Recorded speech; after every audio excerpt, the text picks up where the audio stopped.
Excretory system आ गए फिर से। आप सोच रहे होंगे कि हम इतने सालों तक क्या करते थे। मेरे तो स्टूडेंट्स पूछते हैं कि आपने इतने सालों तक एक चैनल नहीं बना पाए यूट्यूब का। तो मैं 40 साल से पढ़ा रहा हूँ, 40 साल के ऊपर हो चुके हैं मेरे, क्योंकि मैं जब से आईसीएसई पास किया हूँ उसके बाद से ही मैं इसके पढ़ाना शुरू कर दिया। हाँ, तो अभी तक एक चैनल नहीं बना पाया, मेरे स्टूडेंट्स पूछते हैं। तो मैंने कहा कि भैया मैं तो उस तरह से नहीं सोच रहा था, अरे मेरा तो सोच ही कुछ और है। मैं स्टूडेंट्स पढ़ाते पढ़ाते आजकल कितने मेडिकल स्टूडेंट्स मैं निकाल चुका हूं, आपको पता है? हर एक बैच में मेरे मेडिकल स्टूडेंट्स कितने निकलते हैं। क्लास 12 पढ़ाने के बाद जब स्टूडेंट्स रह जाते हैं मेरे पास, तो तकरीबन अभी जो प्रैक्टिसिंग डॉक्टर्स है उसमें सिर्फ मेरे ही इलाके में 88 डॉक्टर्स ट्रीटमेंट करते हैं। They are treating the patients. उधर मुझे जाकर लाइन पे खड़ा भी नहीं होना पड़ता है, जस्ट फोन कर देता हूं कि भैया एक टिकट रख दो मेरे लिए, तो वो कहते टिकट की जरूरत नहीं है सर, आप आ जाइए, कभी भी आ जाइए। तो ये बात है, तो ये मेरा अचीवमेंट है। यूट्यूब वीडियो मेरा उतना अचीवमेंट नहीं था, कभी सोचा ही नहीं था, दिमाग में नहीं आया यार क्या करूं। अभी जब दिमाग में आया है और भी स्टूडेंट पढ़ाने हैं मुझे, ये लॉकडाउन के टाइम से मेरे दिमाग में आया, जब लॉकडाउन हुआ है उसके बाद। तो उसके बाद क्या है, जो ऑनलाइन के स्टूडेंट्स है बाहर के, बेंगलोर से आए थे, गोवा से आए थे, उस हर जगह से जो स्टूडेंट्स आए थे मेरे पास ऑनलाइन पढ़ने के लिए, उनमें से भी मेडिकल बन चुके हैं मेडिकोस। अभी उनको ये पास होना बाकी है, मतलब एमबीबीएस का फाइनल ईयर चल रहा है उन स्टूडेंट्स का।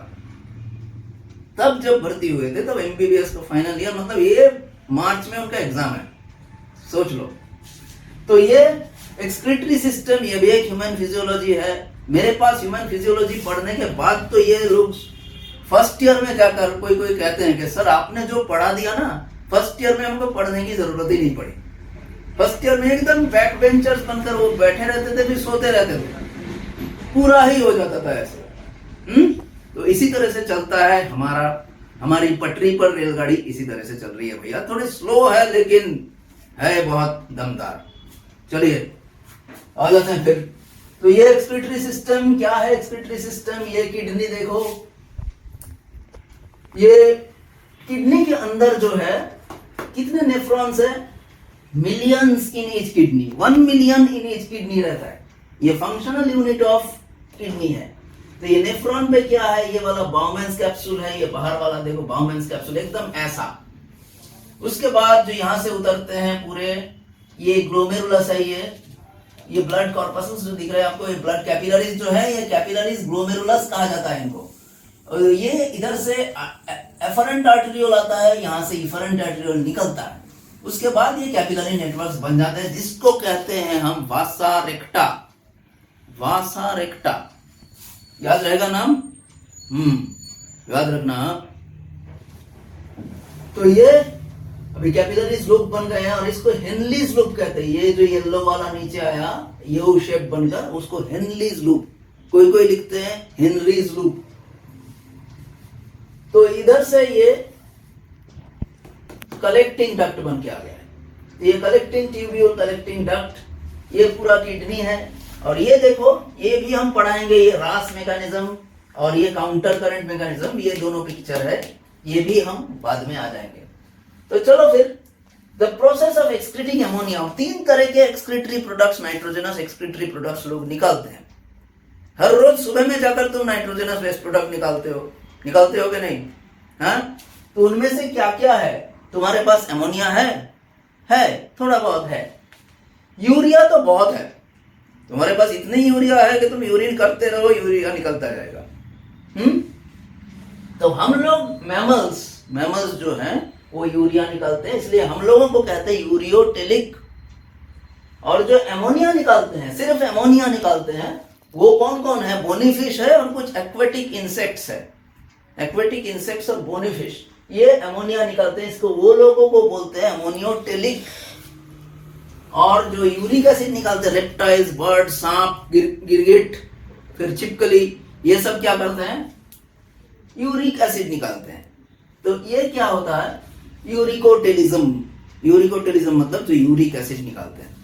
तो ये वाला एक्सक्रीटरी सिस्टम अगर तुम पढ़ोगे तो रिप्रोडक्टिव सिस्टम के साथ ही आता है वो, क्योंकि हमारा जो मेल एक्सक्रीटरी सिस्टम है उनमें से रिप्रोडक्टिव प्रोडक्ट्स भी निकालते हैं, तो इसमें भी थोड़ा मजा आएगा, है कि नहीं? तुम लोग तो क्लास 9 में वही कर रहे थे। तो चलो आगे बढ़ते हैं, है ना? सही कहा। Ionic and fluid volume regulation को कहते हैं ऑस्मो रेगुलेशन। ये डेफिनेशन याद रखना, क्योंकि ये हमेशा गलती करते हो, और स्टूडेंट्स तो गलती करने में माहिर हो तुम लोग, है कि नहीं? जोश क्लियर है? अरे थोड़ा उठो भाई, जागो। सर्दी आ गई इसका मतलब ये नहीं। तो ये ऑस्मो रेगुलेशन बोलते हैं। इसका डेफिनेशन अगर गलत हुआ ना तो बहुत मारूंगा, बहुत मारूंगा, याद रखना। Getting rid of metabolic waste. अरे मारना मतलब ऐसा नहीं सोचना, घबरा मत जाना। तो एक्सक्रीशन किसे कहते हैं? Getting rid of metabolic waste, उसको एक्सक्रीशन कहा जाता है, एक्सक्रीशन। तो चलिए फिर किडनीज, किडनी पे पहुंचते हैं। किडनी का जो ये वाला पोर्शन है इसको कहते हैं हाइलम, ये curvature. Hilum is a notch on the inner concave region. तो इनर कॉन्केव रीजन ये वाला है, उसके अंदर नॉच है, ये वाला हाइलम लिखा है, देखो ये हाइलम। फिर ब्रॉड फनेल शेप, अंदर की तरफ एक हाइलम से निकलता हुआ एक फनेल शेप स्ट्रक्चर है, उसको कहते हैं हम रेनल पेल्विस, रेनल पेल्विस कहा जाता है। फिर पिरामिड्स, इनको पिरामिड्स कहा जाता है। ये तो पिरामिड, मेडुलरी पिरामिड, ये लंबे लंबे, ये conical masses present in medulla. ये बाहर वाले को कॉर्टेक्स बोलते हैं और इसको मेडुला बोलते हैं, इस रीजन को मेडुला बोलते हैं। तो ये मेडुलरी पिरामिड्स कहा जाता है। और क्या? Cortex extends into the medullary pyramids as columns of Bertini. जो रेनल कॉलम्स लिखा है ना, रेनल कॉलम्स ऐसा लंबा लंबा लंबा लंबा लंबा होता है, तो वो कॉलम्स ऑफ बर्टिनी बोलते हैं। लंबे वस्तु को तो तुम अच्छी तरह से जानते हो। हियर योर इंफॉर्मेशन आ गए। ये तो बहुत ही इंटरेस्टिंग है और बहुत ही इंपॉर्टेंट भी। इंटरेस्टिंग इंपॉर्टेंट दोनों। पहला प्रोसेस, 3 प्रोसेस है। First process is called glomerular filtration. कितने लीटर, कितने मिलीलीटर ब्लड 1 मिनट में आता है? 1100 से 1200 मिलीलीटर ऑफ ब्लड 1 मिनट में निकलता है। इसका मतलब एक एक वेंट्रिकल से जितने ब्लड निकलते हैं उसके 1/5 यूरिन, मतलब फिल्ट्रेशन बनकर निकलता है। तो ये अगर पूरा ही चला गया बाहर तो क्या हो जाएगा? एकदम ड्राई हो जाओगे। ड्राई बन के और कुछ नहीं कर पाओगे तुम, जो कर रहे हो ना, दिमाग का काम कुछ नहीं कर पाओगे। फिर ग्लोमेरुलर कैपिलरी ब्लड प्रेशर, ये क्या है? Is the cause of filtration. ये एकदम अंदर चिपक जाता है, ठीक है? इतना हाइड्रोस्टैटिक प्रेशर होता है उसमें, एकदम चिपका हुआ रहता है। तो हाइड्रोस्टैटिक प्रेशर की वजह से वो निकलते हैं बाहर, बाहर की तरफ निकलते हैं, निकल के फिर ग्लोमेरुलर फिल्ट्रेट बनते हैं। तो ग्लोमेरुलर फिल्ट्रेट कहा जाता है उसको।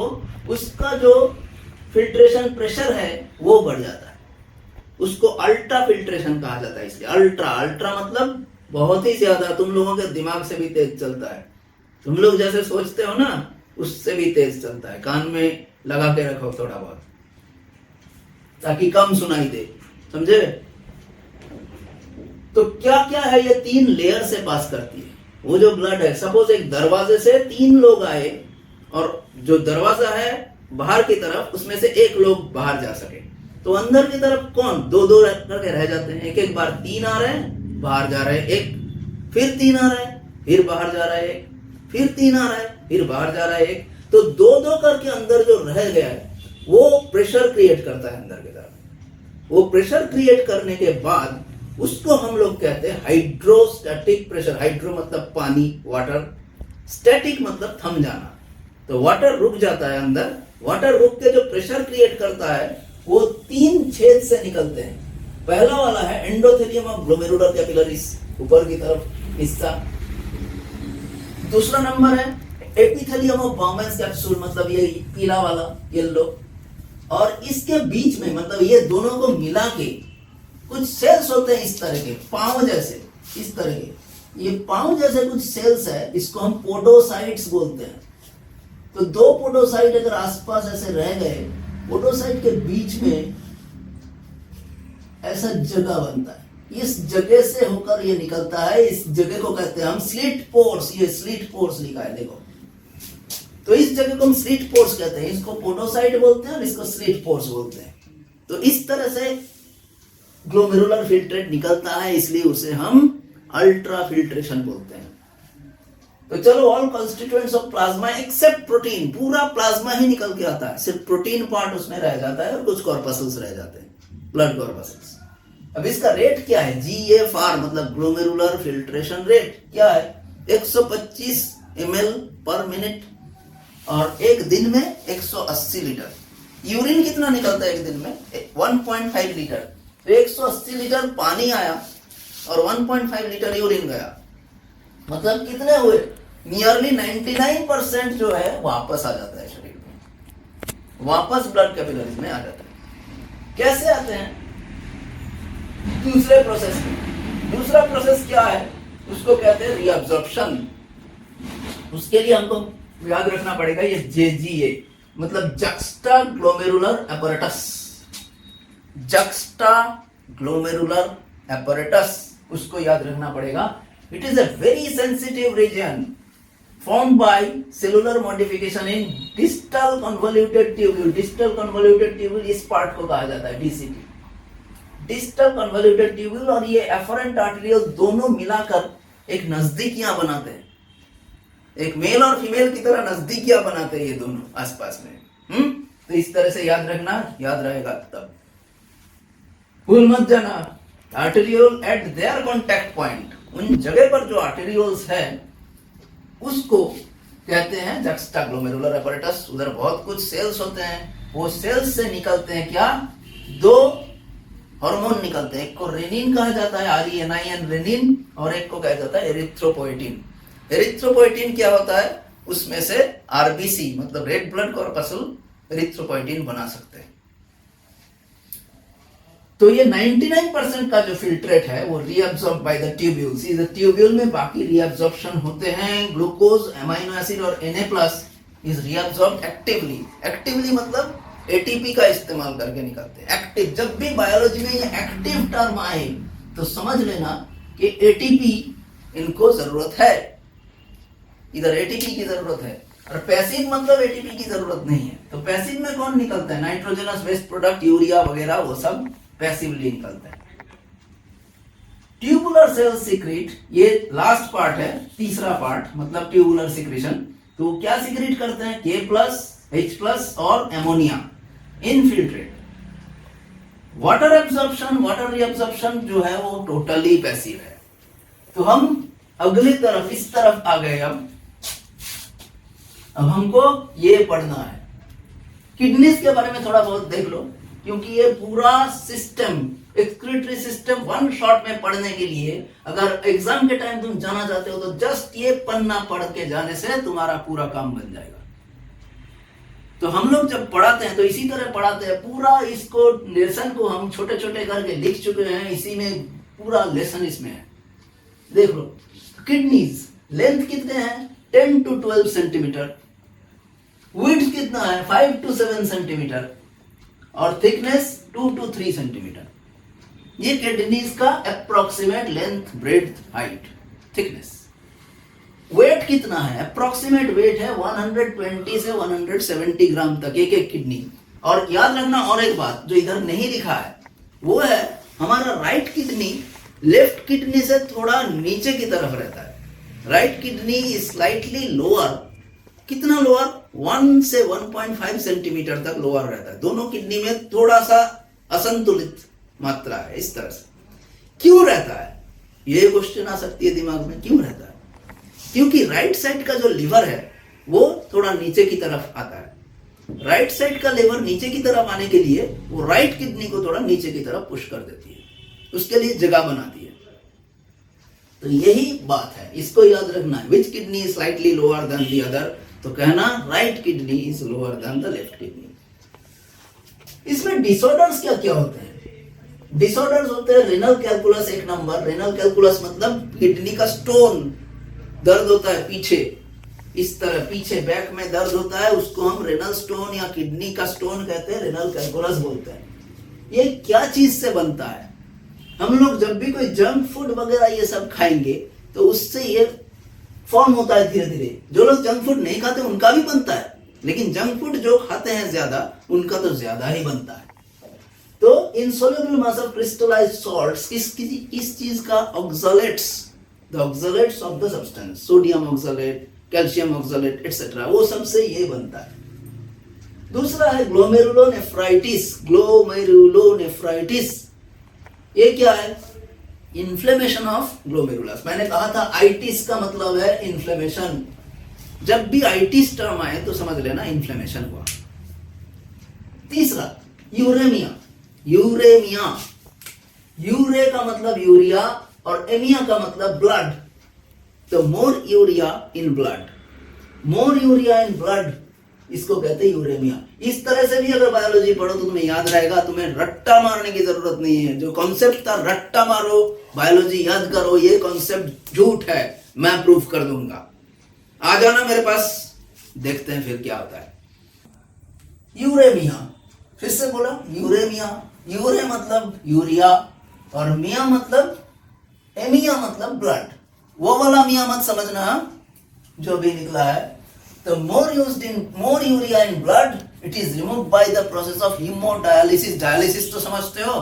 Dialysis मतलब ब्लड निकालना, आर्टरीज से ब्लड निकालकर एक मशीन के अंदर पास करना होता है। वो मशीन को डायलाइजर मशीन कहते हैं। बहुत बहुत दाम से वो बनता है, बहुत कीमत है, एक्सपेंसिव है वो मशीन। एक मशीन खराब हो गया मतलब करोड़ों रुपए का नुकसान होता है। तो वो मशीन, उसमें से वो निकलते हैं, उसे डायलाइजर मशीन कहते हैं। उधर नीचे एक बकेट रहता है, बाल्टी रखा रहता है, उसमें पानी निकलता है, access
4 times concentrated than initial field rate। क्या भाई, क्या पूछ रहे थे तुम?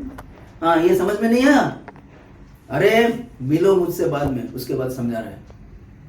तुझे तो एकदम पकड़ के हलवा बनाना है, ठीक है? हलवा बना कर के खिला देंगे। तो ये हो गया पूरा एक्सक्रीटरी सिस्टम, पूरा समझ में आ गया तुम लोगों को। तो हमारे स्टूडेंट्स अभी के स्टूडेंट्स अगर देखे तो उनको लगेगा कि हम कुछ और ही तरीके से पढ़ा रहे हैं। अब पहले वाले जो स्टूडेंट्स थे हमारे तभी के जमाने के, कब से पढ़ा रहे हैं हम? 1984, याद रखना, 1984 से पढ़ा रहे हैं। 1984 से पढ़ाकर अभी कितने हुए? ये 42 साल होने को आ रहे हैं 2026 को। 42 साल मतलब 40 इयर्स प्लस। किसी का एक्सपीरियंस है उतना? कौन पढ़ाते हैं इतना? और इतने दिनों में हम लोग कितने डॉक्टर को मैं अकेला निकाल चुका हूं, अकेला। पूरा ग्रुप मिलकर निकालते हैं, मैं तो अकेला ही पढ़ा कर निकाल चुका हूं। क्योंकि बायोलॉजी में ऐसा था, नीट में 720 में 715 तक नंबर आया है। एक स्टूडेंट का तो 715 तक नंबर आया है। उसको थोड़ा मार्क्स के लिए एम्स दिल्ली नहीं मिला, ठीक है? और कितने स्टूडेंट्स हैं? आप लोग सुनोगे तो चकरा जाओगे। एक स्टूडेंट ऐसे उसके मार्क्स आए थे, जिपमर में उसने एग्जाम दिया था। अभी तो जिपमर का नाम ही सुना नहीं होगा बहुत ने। तो जिपमर साउथ इंडिया में है एक इंस्टीट्यूट, मेडिकल का एक प्राइम इंस्टीट्यूट है। जिपमर से पास करने के बाद किसी को अलग सा एग्जाम देने की जरूरत नहीं होती। लंदन वगैरह जाना चाहते हो तो अलग से एग्जाम देने की जरूरत नहीं होती। लेकिन तुम नीट पढ़ोगे और अगर तुम FRCS करने गए लंदन, तो तुमको और एक एग्जाम देने की जरूरत है बाहर जाने के लिए। लेकिन एम्स दिल्ली और जिपमर, इन दोनों से अगर तुमने पास किया मेडिकल, तो उनको अलग से एग्जाम देने की जरूरत नहीं है। वैसे भी स्टूडेंट्स हैं मेरे जो वहां से अभी करके वापस भी आ गए FRCS करके। दो स्टूडेंट्स ने FRCS किया है और तकरीबन 5-6 स्टूडेंट्स, मुझे 5 का नाम याद है लेकिन और एक का नाम याद नहीं आ रहा है। तो 5 स्टूडेंट्स वो MRCP करके आए। अभी तो बहुत उनका इन्फ्लुएंस है, मतलब मुझे उनको दिखाने के लिए कोई अपॉइंटमेंट लेके जाना नहीं पड़ता। तो यही है मेरी बात। फिर मिलेंगे, तब तक के लिए जय हिंद।